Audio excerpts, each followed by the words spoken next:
Welcome to Flipped Classroom. Our unit today is measurement, and we are looking at the areas of parallelograms, kites, rhombuses, and trapeziums. Now, our learning intention is we are learning to calculate the area of quadrilaterals, and I am successful when I can identify the correct formula to calculate the areas of a parallelogram, a kite, a rhombus, and a trapezium. And I can use the formula to calculate the area of a quadrilateral. Now let's start off looking at different quadrilaterals. Now a quadrilateral is a four-sided shape. So you can see the shape that I've got on there. It's got four distinct sides. Now we can actually break quadrilaterals up into three different types of quadrilaterals. We have the kite quadrilateral, where we have two sides of equal length and two other sides of equal length, and the two sides that are of equal length do touch each other or meet together at an apex, and the other two meet at the other apex. We have a trapezium where there's one pair of parallel sides, and we have a parallelogram where the opposite sides are equal in length and are parallel to each other. We also have a couple of other shapes. We have a rhombus, which all four sides are equal. Now, a rhombus is a special type of kite, and it's a special type of parallelogram, because not only are the four sides equal in length, but they are also parallel to the opposite sides. Now, we have a rectangle. A rectangle, the opposite sides are equal in length, and it is 90 degrees in each corner, and that's just a special trapezium and also a special parallelogram. Now, for both of these shapes, the rhombus and the rectangle, they can actually form one other shape, and that is a square.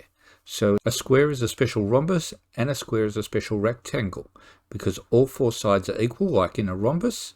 There's 90 degrees in each corner, like a rectangle, and the opposite sides are equal and parallel. So if you follow through, a square is just a special rectangle, which is a special parallelogram, which is a special quadrilateral.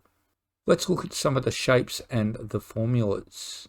If you are unsure about squares and rectangle areas, you can click on the card in the top corner now. We will be going through our four shapes that we listed at the start of this video, which is parallelogram. Now, parallelogram, we need to know the base and the height. The base is the length from one corner to another, and the height is 90 degrees to that one going up. So if you've got more than one number that is listed in your shape, you find the two numbers that are at 90 degrees to each other, and that's the way we can get our formula, which is base times height, or height times base. On the right hand side we have an example. What's the area of the following shape? Here's our shape, and all I've got to do is use my area formula, base times height or height times base, and I've gone 5 times 7, which is 35, and our units are centimeters squared because both measurements are in centimeters. Now for a kite, we need to know the diagonals. So that's from one corner to the opposite corner and the same acrossways. And this should form a right angle in the middle for the kite. And the way that we work out a kite's area is we multiply the two diagonals and then divide it by 2. So an example, if we have a kite with a diagonal length of 2 meters and 3 meters, what is the area? I get my area is equal to the two diagonals, 2 times 3, divided by 2, and then that equals 3 meters squared because our units were in meters. With a rhombus, we can choose either to use the parallel rule or the kite rule.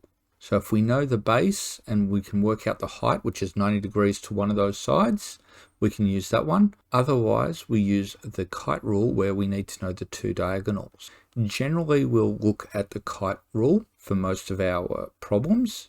So we have the area is the two diagonals multiplied by each other and then divided by 2 again. So the example here, what is a rhombus with the diagonals of 12 millimeters and 8 millimeters? Well, we put that into our equation. We go 12 times 8 divided by 2, and we get 48 millimeters squared. Because our units were in millimeters, our final units are in millimeters squared.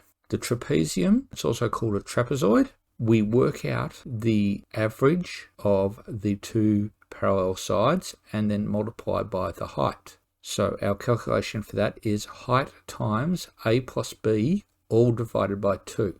So if we have one of these, We work out the distance from one parallel side to the other, that's our height, and then we work out the average of the two parallel sides. So what is the area of the following? So my height is 8, and then I plus 6 and 9 together, and then I divide everything by 2, and that gives me a total of 60. And because our units were all in centimeters, our final units are in centimeters squared, and we make sure we put that on so that the teacher will mark it right. So our reflection today, why does knowing how all of those quadrilaterals are related to each other help us to calculate the areas? Look back at the rules, look back at the tree that we drew of all the different quadrilaterals, and see how they're all linked together.